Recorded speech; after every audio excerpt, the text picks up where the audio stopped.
Welcome hackers. In this video, we're going to be assembling the MakeItHackin DEF CON 29 badge.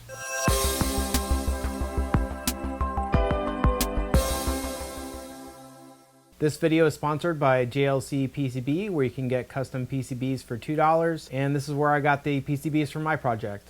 All right, so now we're going to unbox the kit and see what's inside. All right, so let's open the box. We got the bag in here. Okay, put the box off to the side.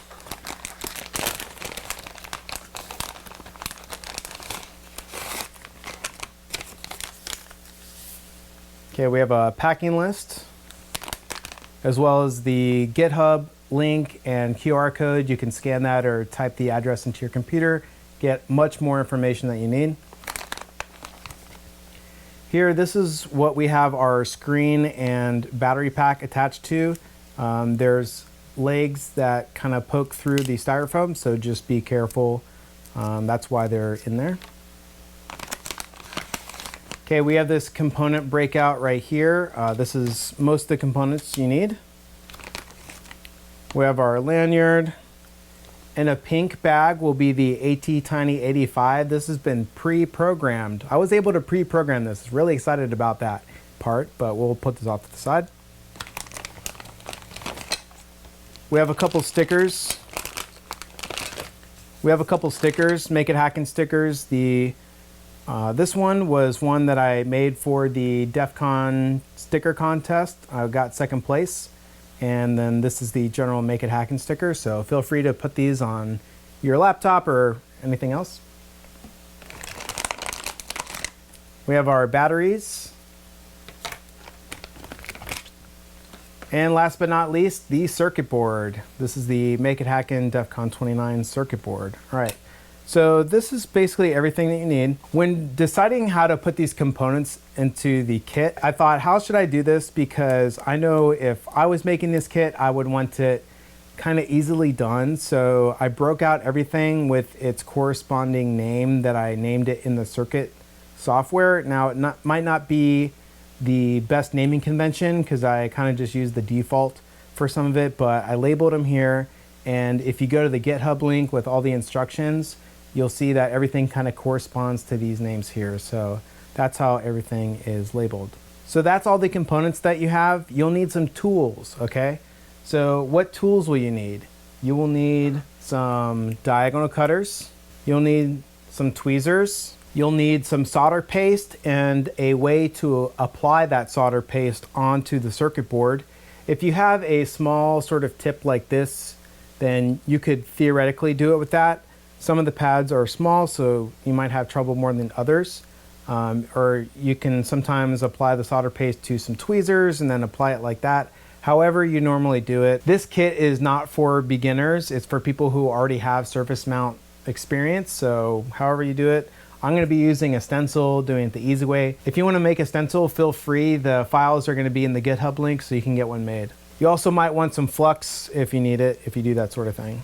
To melt the solder, you have basically three options. You can use a soldering iron, you can use a hot air gun, that's a little bit better, or you can use a toaster oven. Remember, if you do a toaster oven, don't use that for food, only use it for your circuit board stuff because it gets really nasty. I'm gonna be using the toaster oven method. All right, so let's clear off these components and let's get started. All right, so the first thing I'm gonna do is clean the circuit board. I used 90% isopropyl alcohol and a rag. Now again, I'm gonna do it the easy way, and I already have a stencil for this thing, so this might differ depending on how you do it. Remember, all you're gonna do is place solder paste on all the different pads, but the stencil makes it really, really easy. The thing that I have rigged up here is a jig for doing the stencil. So since the circuit board is 1.6 millimeters thick, I put other 1.6 millimeter circuit boards around it to kind of hold it. Then I place the stencil on top. Okay, after I get it lined up, I put a piece of tape on top. That kind of acts like a hinge. I can bring it up and lay it down, right? The next thing I do is grab my solder paste and I put it on the stencil all around the different holes. So just put some up here, down here. So after I have the solder paste on there, then I take a card and I use it as a squeegee and get it in all the different holes. And it's done. Lift up the stencil and we take out the board and all the solder paste has been applied exactly where it needs to go. That's the awesome thing about stencils. You can also get stencils from JLC PCB, and if you're doing more than one, I highly recommend that you get a stencil. It's just $7 and it makes life so much easier. So after I'm done with the stencil, I clean it with isopropyl alcohol. Since everyone might not have a stencil, I'm going to show you how I do it if I didn't have one. So I could just apply it onto a pad, just using the tip kind of like that. So that's one way. There's way too much solder paste on there, so I need to pick it back up. The other way you can do it is get some sort of small tool, and for example, I'll apply some on this card. And I can use this tool, get some off the card, and then place it onto the pad like that. There's probably other ways to do this too. This is just one of the ways. You see how slow this is? This is why I highly recommend that you use a stencil whenever you can. Just remember that the smallest component on here is going to be the light sensor, and it is kind of a pain to deal with, but if you can do that light sensor, you can do anything. So that's how you would apply solder paste if you didn't have a stencil. Again, there might be a little bit too much solder paste on there, so you can use your tool to kind of move it around or take some off and that sort of deal. So now that you have the solder paste on the circuit board, we're going to be placing the surface mount components on top of the solder paste. So for this, you will need your circuit board with the solder paste applied. You will also need this component sheet.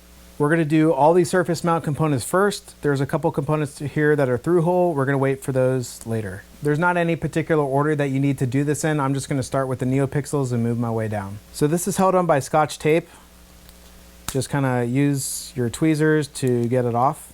All right, so here's the NeoPixels. There are 4 of them. The polarity marking for the NeoPixels is the little triangle in one of the corners, and that goes on the dot that you see here. That's the polarity marking right there, that little triangle. And on the circuit board, the polarity marking is that dot right there. So we take our NeoPixel, and we'll start like that. You just kind of put it right on top, press it down a little bit. Don't make it move a whole lot. All right, and there we have the NeoPixels. Next is going to be the buttons. There's the same button for both used as reset and the menu button. All right, next we have the switch. The switch can go either way. Whether you want the switch to sort of be on the right hand or the left hand, it really doesn't matter. It'll still work. The switch has a couple little knobs in it, and they go into the holes that are on the circuit board. All right, next we have C1 and C2. These are the 10 microfarad capacitors. With these really small components, just be careful that you don't lose them. All right, so the first 10 microfarad capacitor we're going to put right here, and the second one we're going to put up here. All right, next we have the 1 microfarad capacitor, which is C11, and C11 goes right up here at the top. All right, next we have R1 and R24. Those are 470 ohm resistors. Remember, these surface mount resistors are not polarized, so they can be either way. Okay, the first one we're going to put up here at the top by the first NeoPixel. The second one is going to be down at the bottom near the power LED. All right, next is R7. R7 is the 10 kilo ohm resistor that goes next to the light sensor. Next is R18. R18 is the 330 ohm resistor. This connects to the SAO port. It's technically not needed, but it's recommended. And finally, we have R26. This is the 100 kilo ohm resistor tied to the voltage regulator.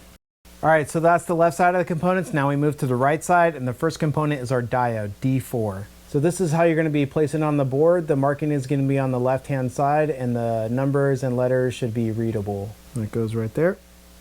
Next, we have our voltage regulator, which is U3. This is also polarized, but there's 3 legs on one side, 2 on the other, so it's easy to figure out. Goes right here. All right, next is U2, which is our light sensor. This is the most problematic part in the whole thing, so make sure you do this very carefully and get it right. All right, so the way that this light sensor should be facing is with the black dot towards the bottom half. It's almost at center, but it's just a little bit more on one half, so make sure that that half is on the bottom half. There's also a polarity marking on the back of it. It should look like a little bump. That is going to be towards the bottom. So when we're talking about the bottom, this is the bottom. Make sure that the black dot is towards the bottom half, and if you were to turn it over, the bump is on the bottom. All right, next we have the power LED. The power LED is polarized. If you look on the top, there should be a very faint green dot on one of the halves. That is the ground side. We want that facing the bottom of the board. On the back of surface mount LEDs, there should also be a green marking. However, it is a little bit different. It points towards the ground. So this one's pretty easy to figure out because it's a triangle. It's pointing towards the bottom, so we want it faced like that. Other ones might have some other sort of marking. This one's gonna be a triangle. All right, the last surface mount component is going to be the ATtiny85 microcontroller. This one has already been pre-programmed. It's in this pink bag. The ATtiny85 has a polarity marking. It's that little dot in the upper left-hand corner, and that's how it's gonna be facing on our board. All right, so that is all of the surface mount components. Now would be the time that you heat it up, and I recommend either using a hot air station if you have one, or better yet, a toaster oven. So I'm gonna show you how I do the toaster oven. All right, so this is the toaster oven that I use. I will put the model number in the description, but it's a Cuisinart, and I'm gonna put it on convection bake. And the temperature could depend on the solder paste that you're using. I put mine at 425 degrees Fahrenheit. I hit start, and it takes about 5 minutes to heat up. Okay, so then I very carefully take my board with all of its components, and I move it over to the tray, and I put it on like that. All right, temperature is ready. So what I do is I open up this, put the tray in very carefully so the components don't slide around.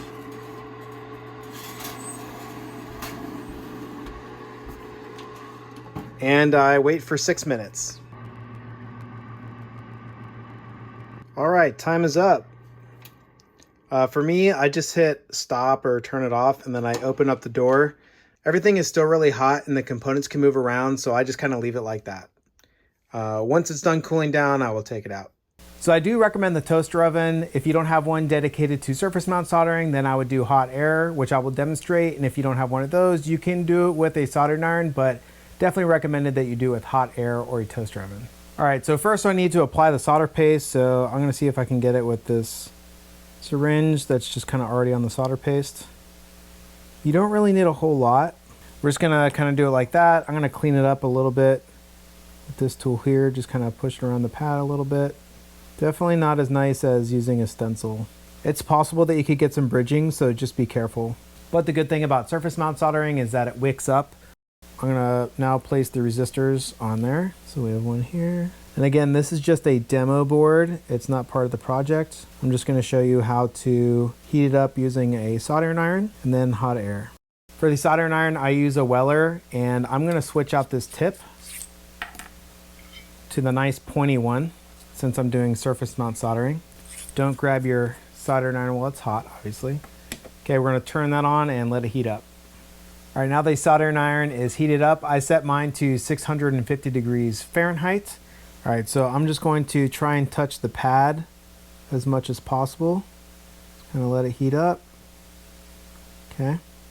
And now I'm gonna let that cool down a little bit. Don't have to wait too long, but just wait a little bit, and then I'll touch the other side. You might wanna press down with some tweezers. And that is how you can use a soldering iron to do surface mount soldering, but not recommended. The other way to do it is to use a hot air station. This one is a generic one that I bought off Amazon. I think it's probably like 50 bucks, something like that.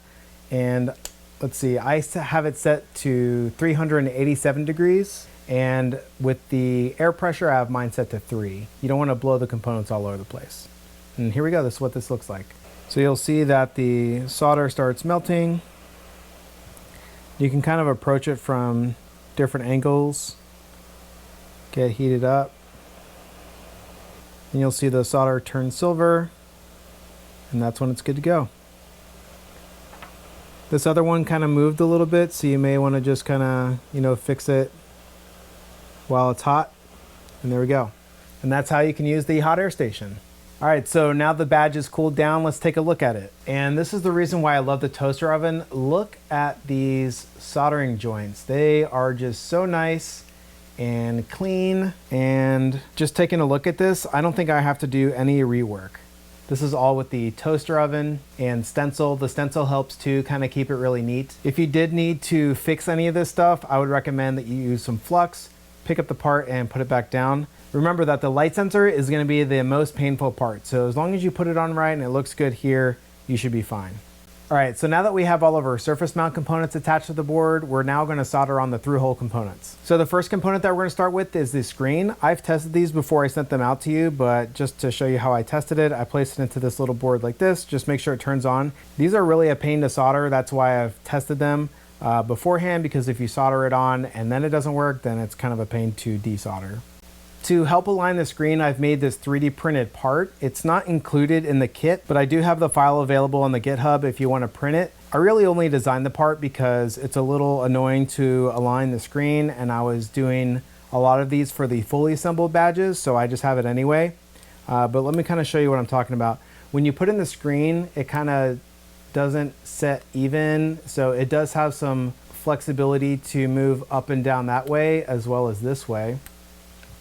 So you can just either hold on to it really still and then just do one pin at a time, but you could also print this out and hold it for you. So if you did print this out, you can put this part on here and then you slide it over the screen like this, and it will hold the screen pretty much everywhere that it can flex, and then you can just work on the soldering like that. The solder that I use is 0.6 millimeters in diameter. It's a 63-37 ratio, and I love it. I got it from Amazon.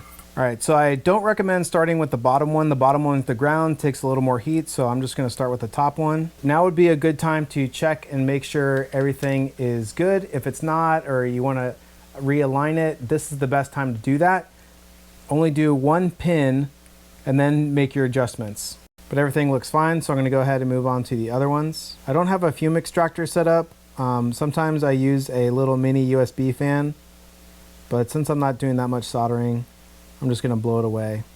And that is how the screen should look when you're done with it.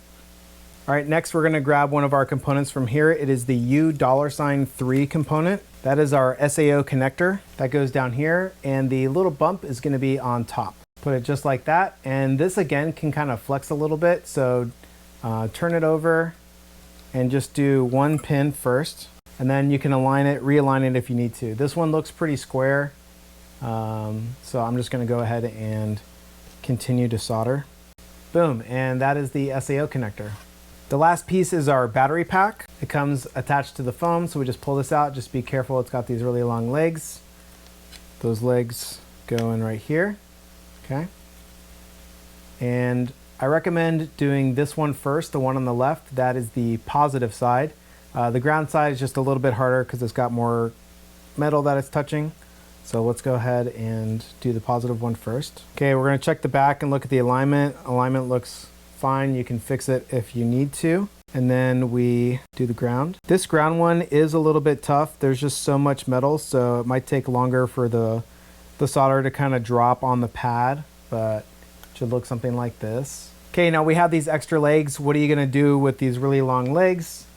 You get your diagonal cutters and we're gonna cut them off. So make sure you're wearing eye protection when you do this. All right, do I look cool now? All right, let's get this. So I just kind of grab on here. I grab one of the legs while I clip it so it doesn't go flying, okay? And then I do that for the other one. Okay, now I could leave it like this, but these are a little bit, not sharp really, but they don't really look nice. So I just put a little bit more solder on it to kind of make it nice and round, so there's not any sharp edges. We're almost done. All right, so on the back of your component sheet, we have the security tags. There's the 8.2 megahertz and the 58 kilohertz. So let's just grab those. All right, so we're gonna peel off the 8.2 megahertz, place that on, and then the 58 kilohertz. Remember, these are active security tags, so please do not take them into a store that would set them off. Okay, let me place this one, boom, like that. All right, now let's grab our batteries. Okay, let's hope this turns on. These have been pre-programmed, so it just should start working. If there's an issue, you can try and reprogram it, and here we go. Boom. Yay, it works. All right, let's just test everything. So it says press button to test components.